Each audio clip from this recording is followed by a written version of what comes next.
everyone. My name is Zarya. Punarvika. Shivam.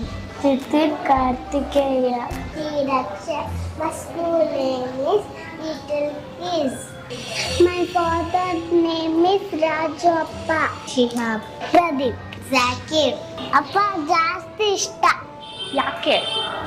ಯಾಕೆಂದ್ರೆ ಅವರೆಲ್ಲ ತಕ್ಕೊಡ್ತಾರೆ. My dad will bring for me chocolate, ice cream, toys. Papa news ಕೇಳುತ್ತೆ, ಅದನ್ನ ನಾನು ನೋಡ್ತೀನಿ.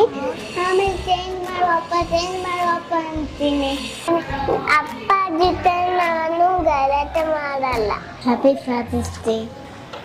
ನಾನು ಅಪ್ಪನ ಫಾದರ್ಸ್ ಡೇ ಅಂತ ಬರ್ದಿದ್ದೀನಿ. ಅಪ್ಪ happy fathers day. I love you, Daddy. Love you, Papa. I love you, Dad. I love you, Dad. I love you.